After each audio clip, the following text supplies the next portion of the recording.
On est deux, m'a dit, on est deux. Pourquoi je vois pas Bonjour à tous. Alors, où est-ce qu'il est le... Pourquoi je ne vois pas la liste des...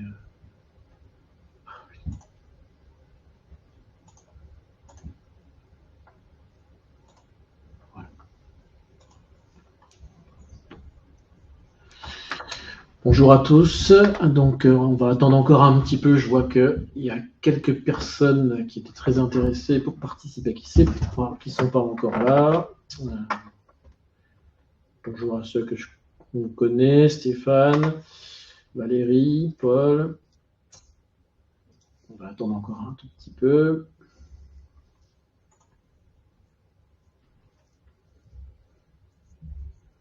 C'est pas connecté encore.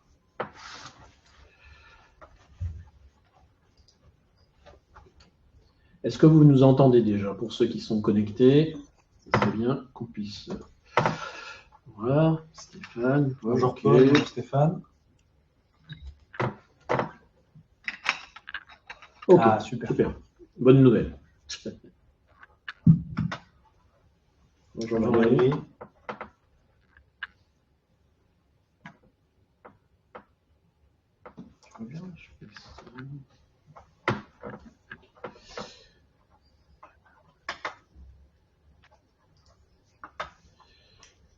Alors.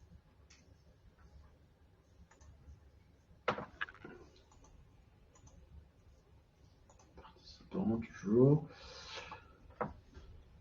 On se laisse jusqu'à encore une minute et puis on attaque. En tout cas, déjà, merci pour ceux qui sont présents au webinaire. Alors, on va peut-être déjà commencer à faire un petit tour de table des personnes d'Aléa qui sont présentes. Donc, je me présente. Normalement, les personnes qui sont connectées me connaissent déjà. Christophe Douane, donc directeur associé du cabinet Aléa, en charge du développement, mais aussi, j'ai envie de dire, d'une partie de la connaissance du secteur médico-social, en appui avec Franck Trida, qui est directeur de la practice e-santé. Et puis, j'ai à ma gauche, ici, donc à votre droite, non, à votre gauche aussi, c'est bon. Vas-y, je te laisse te présenter. Damien Gomez dos Santos, donc ingénieur d'affaires au sein d'Aléa et plus particulièrement en charge de la création et du développement d'Aléa Staffing, qui est justement l'objet aujourd'hui du webinaire. Madi, je t'introduis du coup. Vas-y. Donc, Biomedi, je suis directeur associé chez Aléa, en charge de l'activité staffing et en charge aussi de l'activité industrie, mais c'est pas notre sujet. Alors, écoutez, on y va. Bonjour Sophie, bienvenue. Eh bien, on y va. Allez, je pense que c'est l'heure. On a attendu les derniers. Eh bien, je te laisse commencer. Donc, comme je disais, c'est que l'objectif aujourd'hui du webinaire, c'est de faire la présentation d'un nouveau service qui est axé aujourd'hui sur ce qu'on appelle le plateau technique à temps partagé. Le plan du webinaire sera défini de la manière suivante. On va faire une première revue sur des chiffres clés d'Aléa. Puis, on va mettre en avant certaines contraintes actuelles des ESMS et les enjeux qui vont en découler forcément. Et on va donc terminer sur la présentation de cette nouvelle offre en définissant la manière dont elle s'inscrit dans l'actualité aujourd'hui, notamment au travers du programme CARE. On va se laisser du coup entre 45 minutes et 1 heure, tout dépend des interactions. N'hésitez pas, et je pense que c'est intéressant de le faire comme ça aussi, de manière interactive. On a une notification lorsque vous posez des questions, ça nous permet, nous, de les voir en temps réel et d'y répondre directement. Voilà.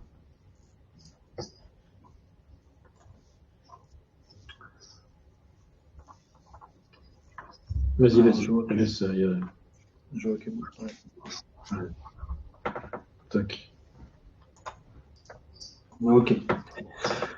Donc aujourd'hui, Aléa, donc toujours dans le cadre du programme ESMS numérique, c'est plus de 600 OG, donc organismes gestionnaires accompagnés, ce qui représente un peu plus de 3000 ESMS accompagnés et 170 projets qu'on peut appeler GRAP aujourd'hui. C'est également plus de 3000 jours de compétences mobilisées, toujours dans le cadre du programme, j'entends. Plus de 75 millions de subventions obtenues et une répartition donc sur 2 plateaux nationaux, à Chartres et à Bordeaux.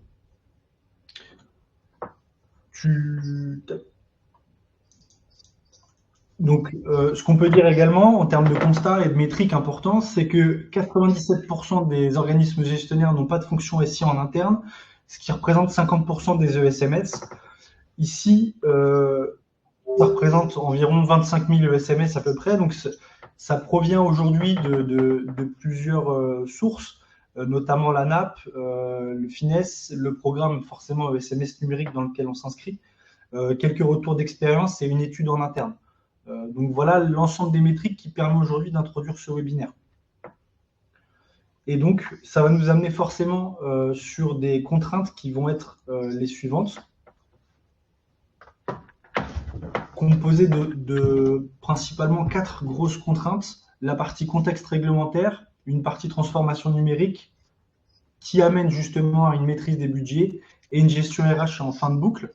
Sur la partie contexte réglementaire, il y a une montée aujourd'hui obligatoire en maturité numérique des ESMS, une évolution constante des réglementations sur les obligations en matière de gestion des données usagées, et une actualité qui varie, notamment avec l'arrivée du programme CARE. Dans le cadre des protections contre les cyberattaques, il faut quand même... attention à l'affichage, Christophe. Pardon. Excusez-moi. Et donc, ce que je disais, c'est qu'il y a une actualité qui varie avec l'arrivée du programme CARE dans le cadre de la protection contre les cyberattaques.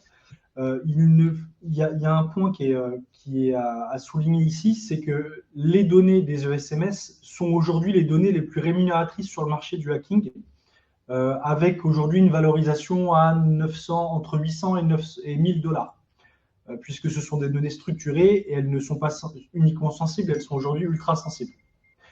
Voilà pour la petite info. La deuxième plus grosse contrainte aujourd'hui à mettre en avant, c'est la partie transformation numérique. On sait aujourd'hui qu'avec cette mutation, apparaît un certain nombre de nouveaux besoins qui sont en lien bien évidemment avec la montée en maturité numérique. Pour autant, peu aujourd'hui des ESMS sont en mesure aujourd'hui de posséder de fonctions SI en interne.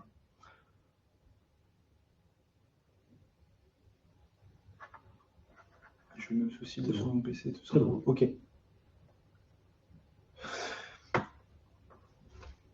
On a constaté aujourd'hui beaucoup de ce qu'on appelle des faisans fonction 2. Faisans fonction 2 qui se traduit par un nombre important aujourd'hui de profils métiers qui tendent à l'appétence au SI, mais qui sont aujourd'hui non compétents. Et on sait également que les ESMS aujourd'hui font porter leur SI principalement par leur infogérant. Et c'est une erreur puisque aujourd'hui l'infogérant ne peut pas répondre à l'entièreté des besoins en matière de SI, que seuls des profils par exemple comme un DPO, un chef de projet ou un RSSI peuvent eux entièrement répondre. Aujourd'hui, avoir un infogérant ne dispense pas d'avoir une stratégie IT globale, tout en sachant qu'en e-santé, 90% des failles de sécurité proviennent aujourd'hui de l'infogérant, au travers d'une télémaintenance un peu hasardeuse, des hébergements mutualisés de données, un accès parfois très peu confidentiel aux données des ESMS, et un registre des interventions de maintenance qui est aujourd'hui non transparent. La troisième plus grosse contrainte aujourd'hui, c'est aujourd'hui la maîtrise des budgets. Donc la maîtrise des budgets, elle se définit par un recrutement des profils IT en interne à temps plein qui coûte très cher, malgré un besoin qui a été détecté sur ces ESMS, mais pas forcément sur une charge de travail nécessaire à un ETP. Et donc, c'est aujourd'hui le lien que je peux faire avec le plateau technique à temps partagé. puisqu'on le verra après, mais il y a une allocation de ressources qui va être sur mesure et non pas uniquement bloquée sur un ETP. La quatrième contrainte ici, c'est la partie gestion RH, ce qui est complexe dans la mesure où nous, on s'inscrit en tout cas dans un marché qui est globalement en tension, où les profils se font rares. Il y a une absence de talent qui se fait sentir, et d'autant plus sur des ETP qui sont inférieurs à 1. Et le deuxième point de cette contrainte-là, c'est qu'il y a un manque d'intérêt des candidats pour le secteur ESMS qui est dû justement à une faible attractivité. Et je pourrais même continuer à dire que le management, en plus de cela, de ces profils-là, est compliqué puisque ça nécessite aujourd'hui une bonne culture IT des fonctions ici.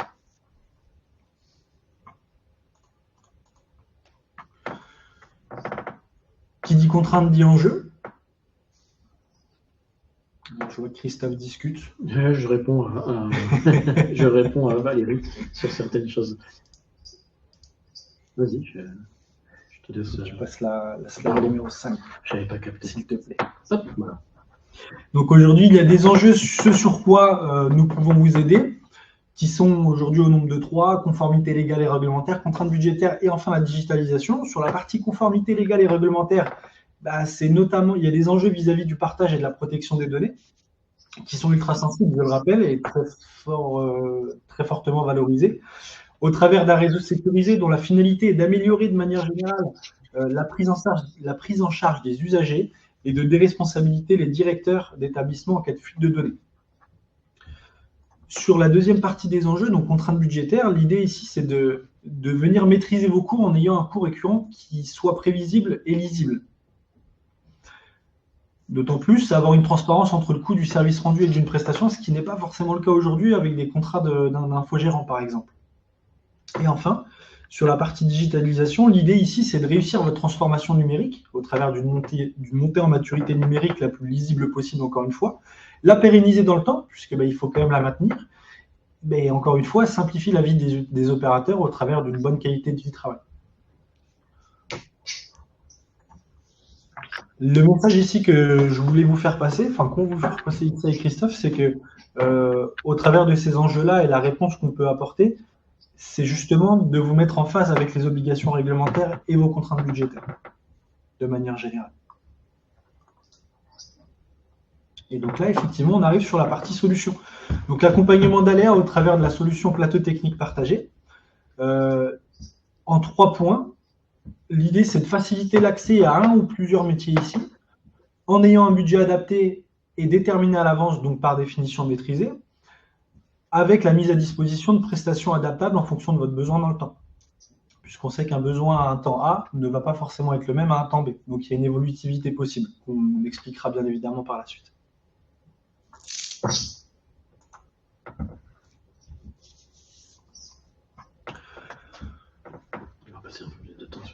Ouais.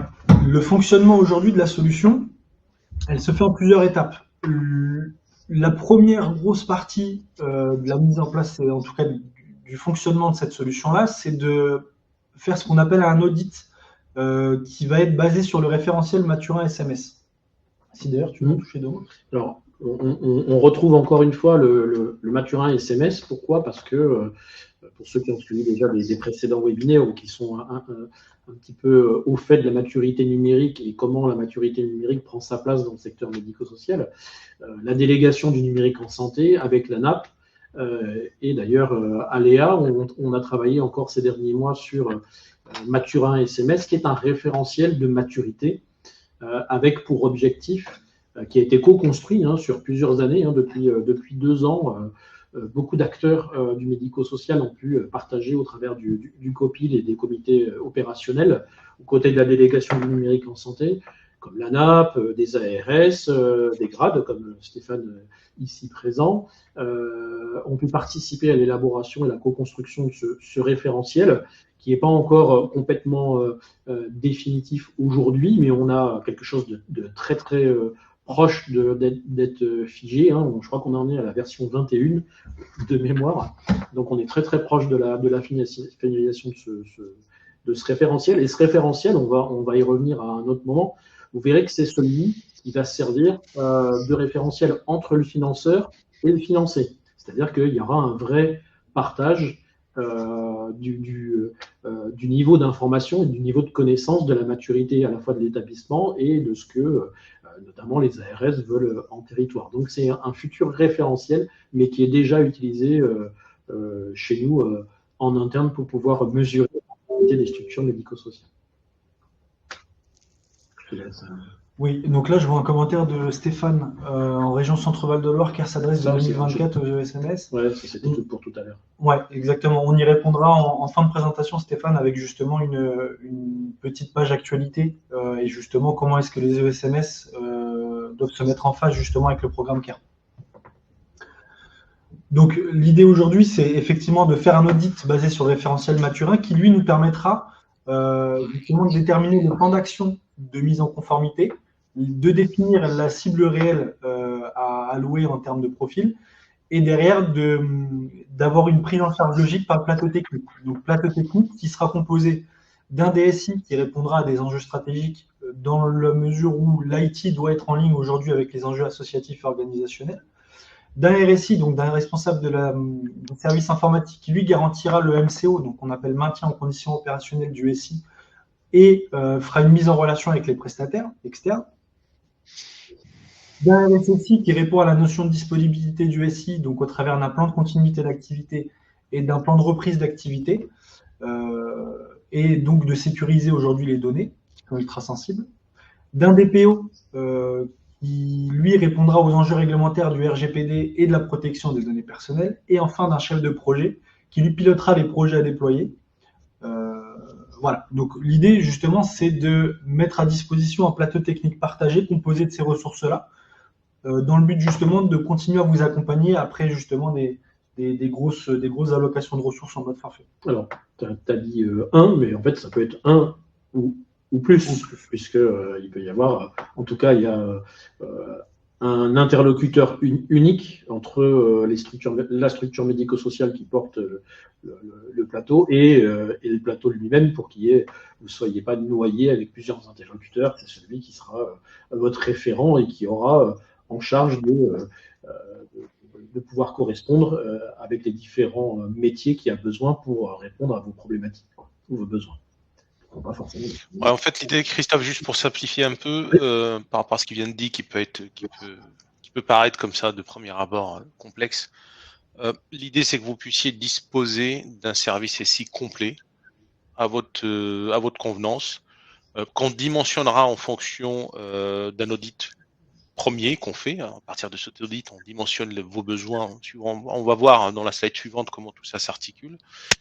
Une fois que c'est dimensionné, vous avez à votre disposition un service IT complet, donc vous avez toutes les fonctions dont vous avez besoin et qui vont intervenir sur vos problématiques IT et qui vont vous accompagner dans votre montée en maturité suivant ce qui est demandé aujourd'hui par la réglementation, les autorités et autres.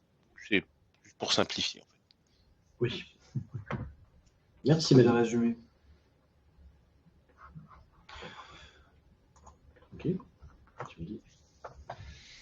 Donc l'audit Maturin lui sera croisé avec un certain nombre d'informations dont on va avoir besoin, encore une fois, pour faire du sur-mesure.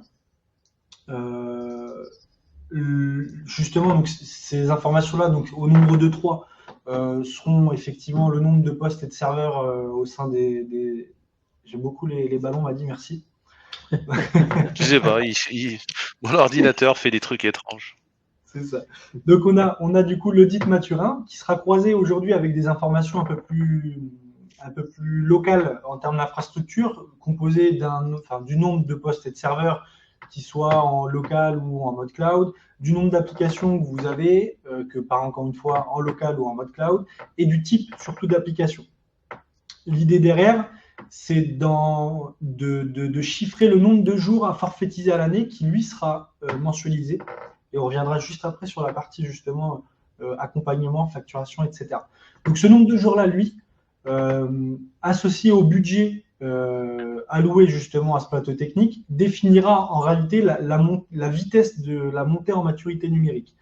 Donc, plus de jours il y a associé à un budget plus important, plus la montée en maturité numérique des ESMS sera importante. C'est un peu l'idée du schéma. Les plus d'aléas staffing aujourd'hui, c'est d'apporter deux points principaux. Premièrement, la souplesse, puisqu'on est capable aujourd'hui de reporter d'une année à l'autre le nombre de jours qui est non consommé, qui peut s'expliquer par un retard au sein même du projet, par un budget non débloqué ou des informations qui nous manquent demandées ou peu importe. Donc il y a cette souplesse-là qui peut être effectivement opérable dès demain, et une flexibilité dans la mesure où, on le sait encore une fois, drivé par le nombre de jours et le budget, c'est possible de consommer aujourd'hui plus vite que ce qui est prévu, et donc on est capable également de passer au forfait supérieur, tout simplement. Encore une fois, l'idée c'est de mettre le curseur, il faut mettre le curseur, tout en prenant en considération l'évolution dans le temps des ESMS et des besoins. Et les contraintes qu'on leur impose aussi, s'il y en a quelques-unes. Et des contraintes. Ok. Alors, tu parles de l'exemple. Donc, on a pris l'exemple aujourd'hui d'une association X, qui pour des raisons de confidentialité évidente n'est pas nommée, qui appartient aujourd'hui au secteur PH, représentant 7 établissements, 90 postes informatiques, et du coup présente sur 2 départements différents. Donc avant, cette association-là avait une gestion du SI qu'on a nommée opportuniste, qui était plus en mode réaction plutôt que le mode réaction. Donc on voit très bien qu'on a une DAF qui fait fonction de RSI, donc de responsable du service informatique, un chef de service qui fait fonction de chef de projet, et une responsable qualité qui, elle, fait fonction de BPO. On a aujourd'hui un infogérant, donc externe bien évidemment, qui vient échanger et s'interfacer avec la DAF qui, elle, fait fonction de RSI. Et donc, c'est les fameuses fonctions qu'on retrouve aujourd'hui le plus souvent sur le terrain. Et donc, il y a un constat qui est quand même assez important, c'est que du coup, les ressources métiers, donc précédemment citées, elles sont constamment parasitées par leur double casquette de fonction SI. En plus de ça, on a une non-conformité RGPD qui est à mettre en avant. On a une vision stratégique qui est non formalisée et un plan d'action incertain, dans la mesure où, encore une fois, on est sur la double casquette et des fonctions SI qui ne sont pas aujourd'hui professionnelles. Il y a une faible résilience cyber, puisqu'il n'y a pas de fonction RSSI, donc responsable de la sécurité du service d'information, et donc une absence de cartographie de gestion des risques. Une gestion contractuelle avec l'infogérant et les autres prestataires externes qui est non efficiente, justement par méconnaissance du SI. Et donc aujourd'hui, on a un coût estimé du SI qui est à 100 000 € par an, incluant les coûts cachés métiers, hors périmètre infogérant, le surcoût des non-planifications et de la remédiation curative. Donc on a un budget annuel IT qui est aujourd'hui estimé à 0,6%. Alors, je vais rebondir, si tu me permets, sur ce sujet-là. Pourquoi? Parce que alors, déjà, toute ressemblance avec certaines personnes connues serait purement fortuite, comme on dit dans les films. En tout cas, c'est pas un cas qui a été pris par hasard, parce que c'est le cas assez couramment retrouvé, ou en tout cas un mode assez couramment retrouvé dans le secteur médico-social. Non pas que ça leur plaise, non pas que ça plaise au secteur médico-social, c'est parce que la maturité numérique n'était pas là, la contrainte numérique n'était pas encore aussi prégnante qu'aujourd'hui avec le Ségur du numérique notamment, plus comme tu l'as dit auparavant, les cyberattaques, et notamment sur ce cas-là, en l'occurrence sur cette association en particulier, l'infogérant étant la porte ouverte par laquelle les cyberattaquants ont pu passer. Et c'est pas forcément quelque chose de moins coûteux, bien au contraire. On a des coûts cachés qui sont extrêmement importants sur ce SI-là. Pourquoi? Parce que on a pu voir notamment des contrats dont la gestion était un petit peu, hasardeuse ou un petit peu oubliée, ou par méconnaissance, finalement, la comptabilité dit au DAF, tiens, j'ai ça comme contrat, ça parle de quoi? Je sais pas trop. C'est l'infogérant qui nous a fait prendre ce contrat. Je sais pas trop à quoi ça. Vaut mieux le garder parce qu'on sait jamais. Pour ne pas être embêté, on va le garder. Et puis on s'est aperçu après que finalement, c'était un contrat qui était sur un logiciel qui n'était plus utilisé et qui coûtait entre 5 et 6 000 euros par an. Donc, vous voyez, et des sujets comme ça, on peut vous en donner un paquet. Et puis, la notion de 0,6% du budget annuel, c'est aujourd'hui celle qui est la plus…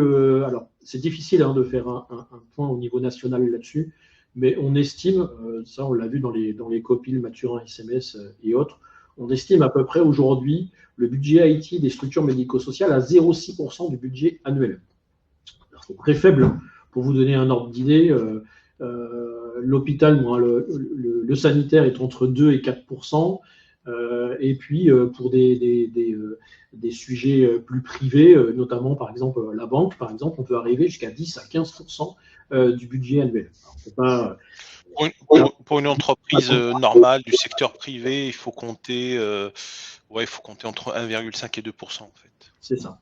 Alors, aujourd'hui, on est à 0,6 et vous allez voir qu'avec la démonstration qu'on fait, on commence déjà à monter un peu. Il faut savoir, c'est qu'avec le programme CARE dont on va reparler tout à l'heure, les institutions, notamment le ministère de la Santé qui est à l'origine du programme CARE avec différentes directions générales dont je passerai les acronymes ici, que vous connaissez très bien, la cible est à 2%. Donc, vous voyez que déjà, d'un point de vue institutionnel, il y a une considération déjà à relever les budgets IT. Vous verrez que c'est vrai qu'aujourd'hui, on est dans une démarche de négociation avec les financeurs qui est des fois difficile sur le sujet IT. Pourquoi ? Parce que ça ne fait pas partie du cadre de référence des négociations financières avec le financeur, notamment dans les CEPOM ou dans les budgets. Vous le savez, aujourd'hui, des fiches actions dans les CEPOM vis-à-vis du numérique, il n'y en a pas, mais ça va arriver, et notamment les référentiels pour pouvoir parler de la même chose aussi bien financeur que financé. Et le référentiel, on en a parlé un petit peu en amont, c'est le référentiel Mathurin SMS. Donc, vous voyez que petit à petit, l'institution qui pousse la numérisation des services pour les usagers prend en compte cette dimension-là et va réviser petit à petit les budgets vers une cible estimée à 2%. Voilà, ça c'était le petit point actualité du sujet. Je te laisse continuer sur ton explication par l'exemple. Donc, on a effectivement une photographie avant qui est aujourd'hui la plus proche de ce que nous, on constate sur le terrain. L'idée, justement, c'était d'accompagner cette association-là vers cette montée en maturité numérique intelligente. Donc, on va retrouver avant une gestion qui est décentralisée. On a justement le fameux fonctionnement dont on vous a expliqué juste avant avec l'audit Mathurin croisé à l'ensemble des informations terrain qui aujourd'hui, qui était chiffré à un investissement du plateau par l'organisme gestionnaire de 40 000 euros par an, ce qui représente 5 715 euros par an par établissement et 476 euros et quelques centimes par mois par établissement. L'idée, justement, c'était d'arriver vers une gestion du SI qui était maîtrisée. Ce qu'on aime bien dire, et je ne sais pas si d'ailleurs Bérangère Dubois est présente, mais c'est qu'on passe d'une gestion appétente vers une gestion compétente, avec justement une gestion du SI maîtrisée où on passe d'un mode de réaction à un mode de proaction. Là, justement, c'est de se dire que la porte d'entrée, aussi bien avec les structures qu'avec l'infogérant, c'est le DSI. C'est lui aujourd'hui qui sera le chef d'orchestre de l'ensemble de la mise à disposition du plateau. Encore une fois, composé des profils qui sont sur votre droite. Et donc, on se retrouve aujourd'hui avec un établissement qui est recentré sur son cœur d'activité, puisque le DAF fait son métier de DAF, le chef de service, et le responsable de qualité, le responsable de qualité. Et du coup, l'ensemble des fonctions SI sont, elles, assurées par le plateau technique à temps partagé. Donc, il y a un respect aujourd'hui des contraintes réglementaires, donc notamment en lien et en phase avec la RGPD. On a réussi à définir et à formaliser des enjeux stratégiques dans le temps. On a un SI qui est aujourd'hui résilient aux cyberattaques, avec un budget qui est contrôlé, maîtrisé, lisible, notamment au travers des achats à effectuer et des contrats, aussi bien avec l'infogérant qu'avec les autres prestataires externes. Et il y a un accompagnement aujourd'hui par le plateau technique auprès des négociations vis-à-vis des financeurs, via les fiches actions CEPOM. Oui, voilà, bah, c'était un petit peu ce que c'est en préambule de ce que j'ai expliqué tout à l'heure. C'est on est déjà prêt et on participe activement, justement, auprès des institutions, à faire en sorte que ces fiches actions, ces pommes, alors pas tout seul, hein, on n'est pas tout seul, évidemment, avec les institutions que j'ai citées tout à l'heure, il y a une vraie co-construction et on arrivera d'ici quelques années. Alors, évidemment, je ne risquerai pas à vous dire une année particulière, mais je pense qu'on verra peut-être ça dans les années 2025-2026, de voir fleurir des fiches actions dans les CEPOM ou dans les budgets avec un vrai fait numérique et un vrai budget dédié au numérique, dont je vous ai parlé tout à l'heure avec la cible à 2%, et les équipes d'Aléa Staffing accompagnées d'Aléa pourront accompagner les structures médico-sociales avec des éléments factuels, le PCA, le PRA, une PSSI, une feuille de route, arriver auprès du financeur avec une vraie dimension stratégique qui va rassurer le financeur et qui permettra certainement aussi aux financeurs de pouvoir plus facilement accepter des budgets un petit peu à la hausse, parce que d'une, c'est ce qui est demandé déjà, et puis qui sera rassuré. Hein, c'est aussi ça. Ça évite aux financeurs de devoir faire, comme vous le savez aujourd'hui, sur la partie gestion SI opportuniste, comme certains ont pu déjà le voir, ben, de faire des crédits, d'avancer son budget SI à coup de crédit non pérenne et d'avoir donc là cette fois-ci un budget vraiment lisible pour le financeur et pour la structure aussi. Et donc, pour avoir un peu plus de métriques, attends, reviens en arrière, s'il te plaît, Christophe. Je termine juste un sujet. C'est qu'on passe d'un coût estimé du SI à 100 000 € par an, qui représente environ 0,6% du budget annuel, à aujourd'hui un coût réel du SI à 80 000 € par an, soit 0,8%. Donc en fait, on tend aujourd'hui de plus en plus vers ces fameux 2%. Au travers justement de l'adoption du plateau technique à temps partagé. Et là, on peut voir finalement que par la diminution des coûts cachés métiers et des surcoûts liés à une gestion du SI opportuniste, il y a déjà ne serait-ce que la moitié de l'investissement du plateau partagé qui est pris en charge par les économies qui sont réalisées par le fait qu'il y ait une vraie gestion ici maîtrisée. C'est ça. Ok. Je rajoute juste un point avant que vous passiez à ça. Un autre intérêt aussi du plateau technique, c'est que nous chargeons de le mettre à jour en fonction de l'évolution de la réglementation. C'est-à-dire, vous n'avez pas à vous en occuper s'il y a besoin de rajouter des fonctions parce que le cadre légal évolue, parce que les contraintes évoluent, parce que les besoins de l'informatique évoluent.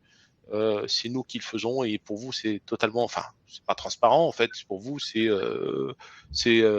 sans effort en fait. Vous avez les nouvelles fonctions qui viennent se greffer sur le plateau qui sont mis à disposition dans les mêmes conditions, ça change rien. Et pour revenir aussi, pour que chaque fin d'année soit aussi un moment de contrôle du besoin aussi, à nouveau un maturant SMS qui est effectué pour vérifier justement comment l'élaboration de la montée en maturité numérique s'est faite, est-ce que ça s'est fait correctement par rapport à ce qu'on avait ciblé et tout ça. Donc, vous voyez, il y a toujours je ne sais plus comment on l'appelle, la road naming, c'est-à-dire de vérifier et de repartir à chaque fois et de monter petit à petit en maturité en voyant les niveaux de maturité numérique avancés. On passe peut-être à une actualité un peu importante quand même. Hein. Je crois que ça a été lancé le 2 avril. Valérie en a parlé, Stéphane aussi. Stéphane, c'est son sujet, hein, puisqu'il travaille au grade, Centre Val-de-Loire. Je te laisse en parler ou tu veux...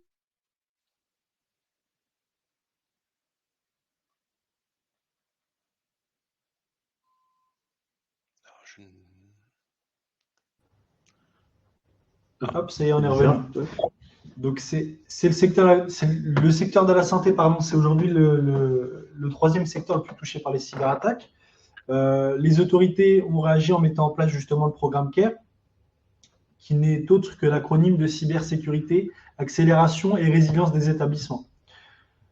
Il y a un plan d'action ministériel concret qui vise à rendre aujourd'hui les établissements de santé plus résilients et mieux préparés au risque de cyber avec une enveloppe globale de 750 millions d'euros.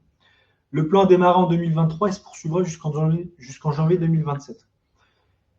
Au sein même du programme, sur l'année 2023-2024, il y a plus de 230 millions d'euros qui seront donc injectés, qui se déclinent en 4 axes et 20 objectifs. Les 4 axes aujourd'hui, c'est donc la gouvernance et la résilience, ressources et mutualisation, sensibilisation et sécurité opérationnelle. Il faut savoir que du coup, le plateau technique répond déjà à la notion de gouvernance et de résilience, puisqu'on intègre toute la partie IT au sein même de la gouvernance des structures médico-sociales, en dotant la structure d'un DSI qui partage avec la gouvernance sur les aspects enjeux et réponses IT aux enjeux. Ressources et mutualisation, c'est aussi un axe majeur où finalement l'État, au travers de ce programme, pousse la notion de mutualisation, parce qu'on en a parlé tout à l'heure un petit peu, notamment sur la partie RSSI encore plus, sur la partie cyber. Il y a un déficit de 500 000 ingénieurs, je crois, en France sur la partie cyber.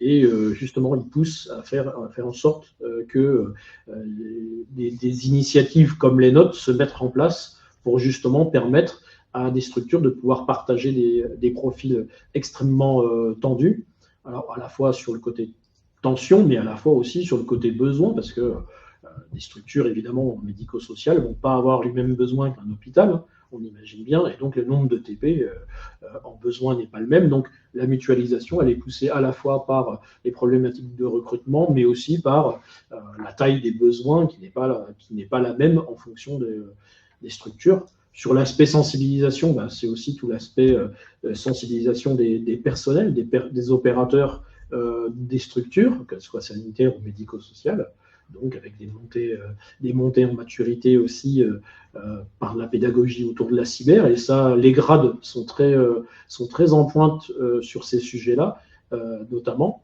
Et puis après, la sécurité opérationnelle, c'est-à-dire comment, dans votre SI, au niveau infrastructure, tout est opéré correctement au niveau des firewalls, au niveau, je ne vais pas rentrer dans les détails techniques, mais en tout cas, sur ces 4 axes, le programme CARE permet de répondre au travers des initiatives financières.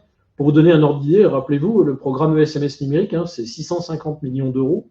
Bon, là, certes, il y a le sanitaire, mais c'est quand même 750 millions d'euros au niveau national. Donc, il y a une vraie prise en compte de l'État de cette problématique cyber pour les sujets qu'on a vus tout à l'heure, et notamment la valeur des données. Et donc, quelque chose qui se met en place. Pour information, le programme CARE a été lancé le 2 avril. Donc, c'est vraiment quelque chose d'actualité. Avec plaisir, Stéphane. C'est ça. Donc, qui est aujourd'hui concerné par le programme CARE? Les GHT, les établissements publics et les établissements privés. Et effectivement, beaucoup plus récemment pour les ESMS. Voilà. Alors, ici, on parle, tout à l'heure, Valérie posait la question auquel a répondu Stéphane. Je vais aller un petit peu dans le détail. Aujourd'hui, le programme CARE, là, celui qui est ouvert à partir du 2 avril et qui, je crois, réceptionne les demandes jusqu'au 19 avril, c'est une fenêtre assez courte, 17 jours, eh bien, c'est dédié aux établissements sanitaires sur des aspects, alors, je ne vais pas rentrer dans la technique, mais sur des aspects AD et autres. La partie médico-sociale, hormis quelques initiatives territoriales dont on a parlé tout à l'heure en chat avec Valérie et Stéphane en réponse, il peut y avoir sur des territoires comme en Centre-Val de Loire, comme en Nouvelle-Aquitaine, des ARS qui ont pris la main de manière un petit peu plus proactive. Hop. Un petit peu plus proactive. Excusez-moi, bien sûr. C'est vrai qu'on a changé de PC. Hop. De manière plus proactive et commence à distiller des financements régionaux au travers d'autres programmes régionaux pour permettre aux structures médico-sociales, notamment d'accéder à des dimensions de résilience cyber sur des exercices de gestion de crise. pour permettre aux dirigeants des structures médico-sociales de commencer à comprendre comment on réagit face à une cyberattaque, qu'est-ce qu'il faut faire, qu'est-ce qu'il ne faut pas faire, un petit peu comme vous le faites aujourd'hui déjà avec des exercices incendie avec le SDIS par exemple. On peut peut-être aussi passer. C'est pas là, c'est où le 14. Toc, c'est là que tu l'as mis, ok. Donc, je me suis permis aujourd'hui de synthétiser le calendrier des obligations SI pour les établissements de santé et ESMS, justement en lien avec le programme CARE. Donc, nous, ce qui va nous intéresser aujourd'hui, c'est essentiellement la colonne de gauche. Donc, sur le premier semestre 2024, il y a aujourd'hui une publication d'une instruction SSI associée à des visites de certification de la Haute Autorité de Santé contre ARS, l'objectif étant justement de mettre à disposition des objectifs qui soient explicites et spécifiques, un kit de sécurité et un appel à financement. Donc ça, c'est sur le premier semestre 2024. À partir du second semestre 2024, il y aurait une ouverture et une attribution de financement pour des audits et la cybersécurité. Avant la fin de cette année, une réalisation d'exercices de crise par 80% des établissements.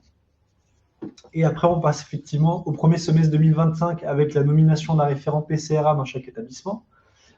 Courant 2025, une intégration d'un volet numérique dans le plan blanc, invitation à l'auto-évaluation de la cybersécurité. Mi-2026, l'extension des plans de PCRA à 80% des établissements avec un focus sur les services critiques. Et enfin, mi-2027, plusieurs exercices de crise annuelle obligatoires pour tous. Voilà aujourd'hui la feuille de route en lien justement avec le programme CARE.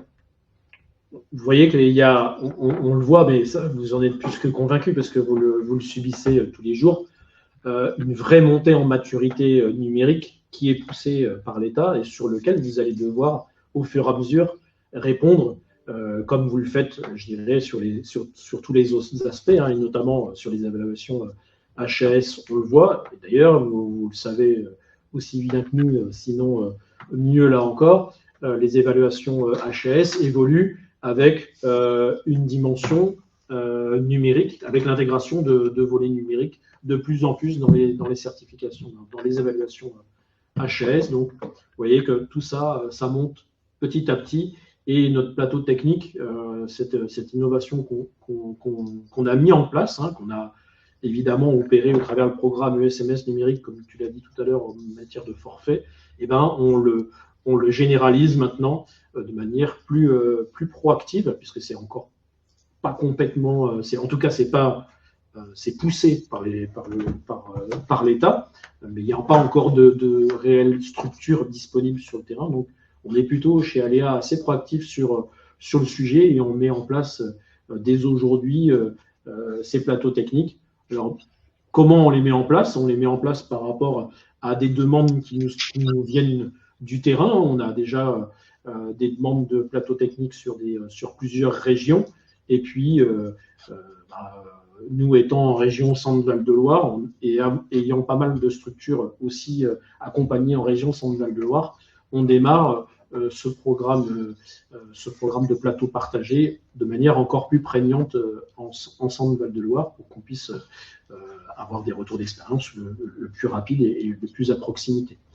Parce que vous comprenez bien que ces plateaux techniques, là où, au travers d'un programme ESMS numérique, on était sur des actions de forfait et très cadrées avec le programme, on va rentrer dans une relation beaucoup plus régulière. Et donc là, il y a des relations de proximité qu'il faut qu'ils s'installent. Et donc, le besoin de mettre en place ces plateaux techniques de manière territorialisée pour être au plus près des besoins des structures médico-sociales, avec des spécificités régionales, comme vous le connaissez, puisque les ARS ont, j'ai envie de dire, la feuille de route de la e-santé sur leur territoire, entre leurs mains, et il peut y avoir des disparités entre différentes régions.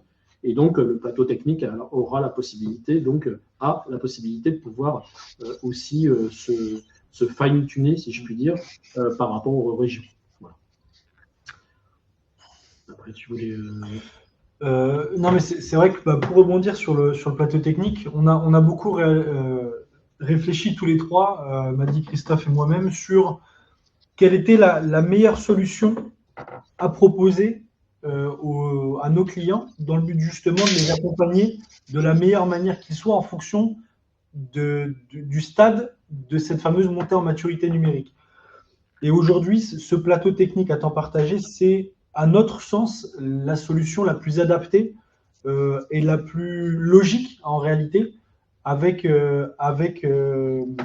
cette prise de conscience et de considération de chaque étape et de chaque jalon de nos clients.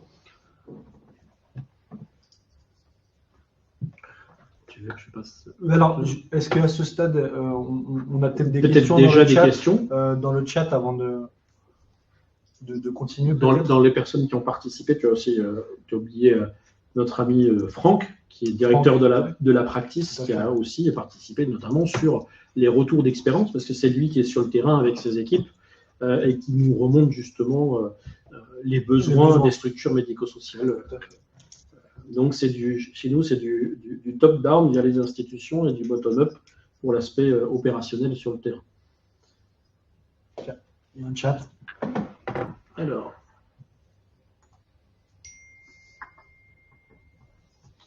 C'est quand on parle du... Il est là. Est-ce que vous avez des questions par rapport à tout ce qu'on vient d'échanger? Est-ce que c'est quelque chose qui vous semble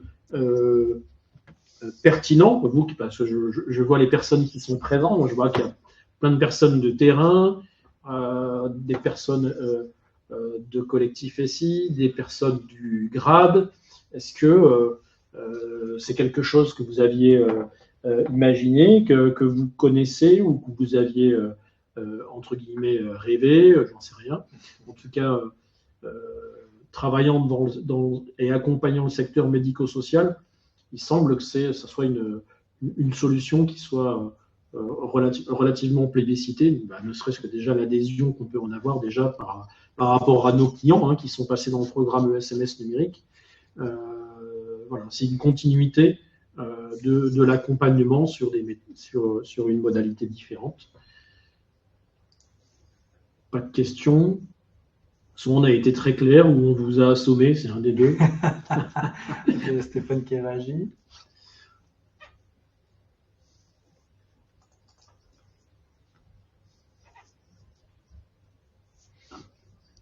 Bin aussi. Ok, super. Super. Merci. Eh ben. La conduite du changement. Oui, c'est vrai. Merci Stéphane de rebondir sur la conduite du changement. La raison aussi pour laquelle on a intégré évidemment des chefs de projet au plateau technique partagé. On l'a vu combien c'est important pour les structures médico-sociales, mais j'ai envie de dire pas que.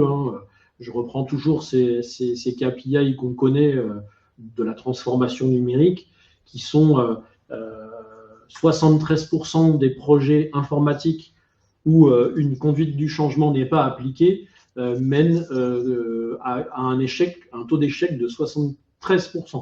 Donc c'est quand même relativement énorme. Et on a vu, et les institutions l'ont bien compris avec le programme ESMS numérique, déployer des solutions comme un dossier usager informatisé de surcroît interopérable avec le système d'information de santé. L'assistance à maîtrise d'ouvrage a permis, aux côtés de l'éditeur et aux côtés des équipes des structures médico-sociales, de faire en sorte qu'il y ait une vraie montée en compétences et une vraie adhésion de cette montée en maturité numérique qui est arrivée avec le DI8. Donc, c'est vrai que la conduite du changement fait aussi partie des actions du plateau technique partagé. Merci pour ce rappel, Stéphane. Paul, merci Claire.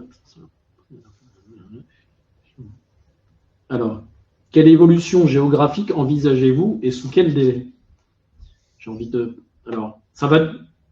dire ça va dépendre, c'est une réponse de Normand peut-être. Mais... Moi je vais bien répondre. Vas-y, ça sera ambitieux. Tu peux répondre déjà. On en a déjà un petit peu parlé déjà sur la partie Centre-Val de Loire. Exactement. L'idée c'est d'être le plus présent aujourd'hui pour nos clients actuels, dans le but encore une fois de toujours mieux les accompagner demain. Donc on a une projection aujourd'hui, région Centre-Val de Loire, et région Nord, en réalité Hauts-de-France. Ouais. Mais Nouvelle-Aquitaine aussi. Et Nouvelle-Aquitaine. Donc l'idée, effectivement, c'est de monter ces plateaux techniques-là en fonction de la demande et des besoins clients.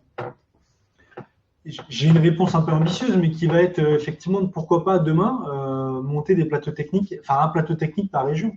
En soi, il n'y a rien qui nous interdit de le faire. Et tout va dépendre également de l'engouement que cette solution peut prendre, qui a justement déjà commencé. Donc voilà, pour répondre à votre question, Paul. Donc proximité, elle tout dans cette démarche, effectivement. Quelle évolution géographique? Ça serait bien effectivement de monter demain un plateau technique à temps partagé par région, avec un gros focus déjà et un premier jalon effectivement sur les régions que j'ai précédemment citées. Et sous quel délai? En réalité, nous, on est déjà prêts, quoi. Voilà.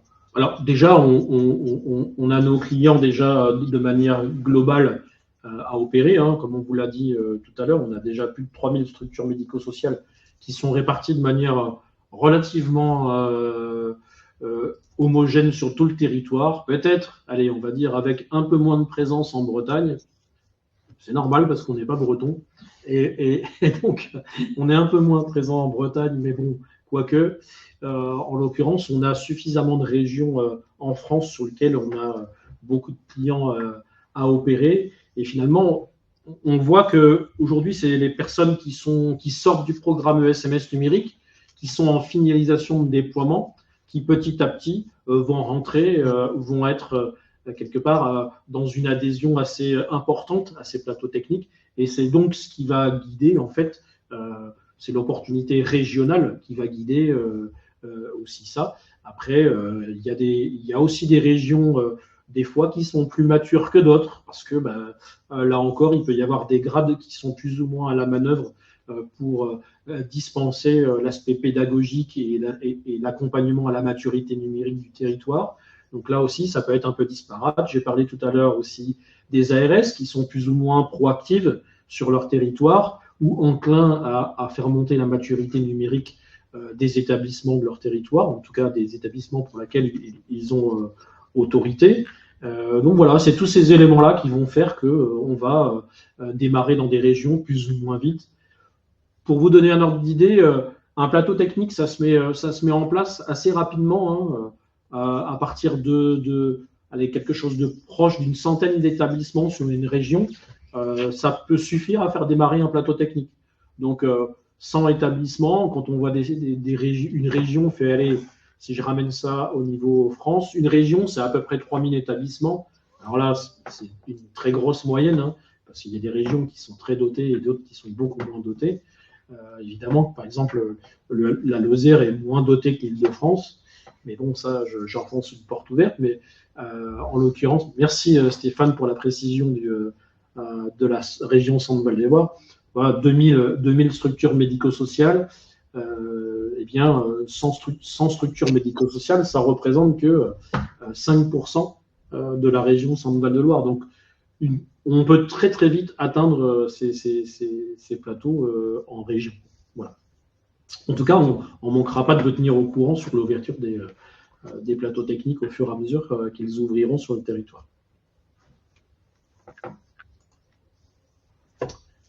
Est-ce qu'il reste des questions? Peut-être on peut remettre un petit trombinoscope des personnes qui vous accompagnent au travers de Aléa. Donc Charlie Obijou, le gérant, Madi Bioui, ici présent, directeur associé en charge de l'industrie et du staffing, donc du plateau technique. Franck Trida, qui est directeur associé aussi, qui est en charge de la practice e-santé.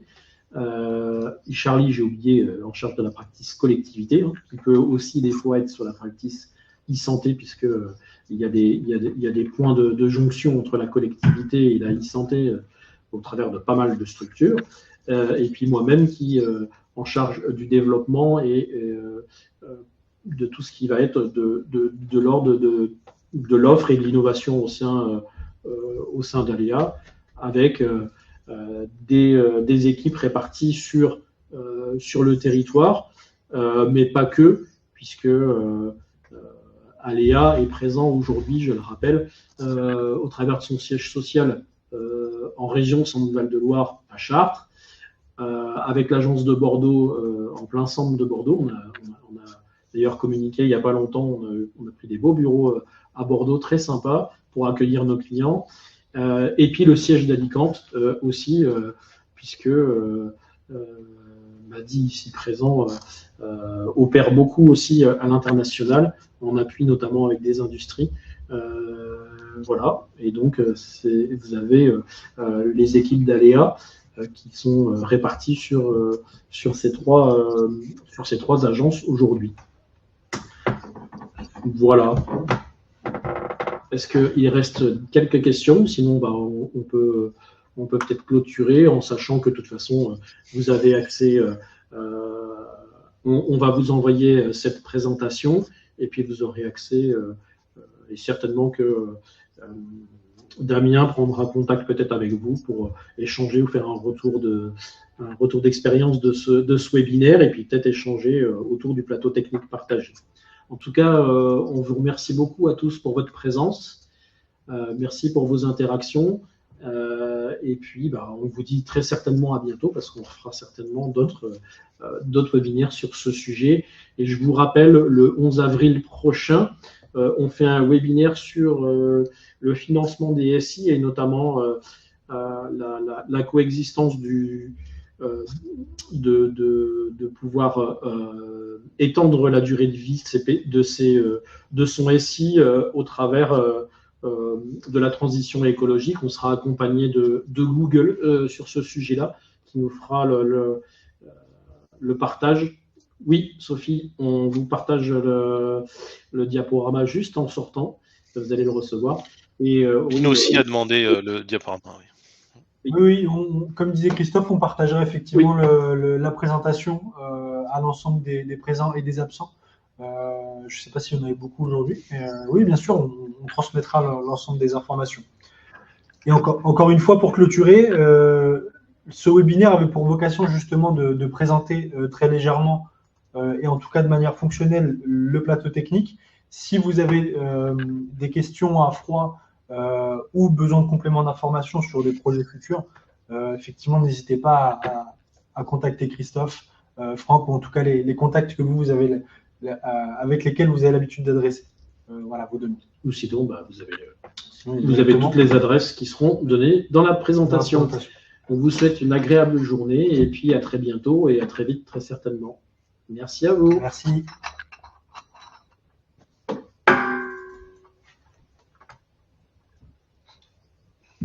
Ah, Valérie.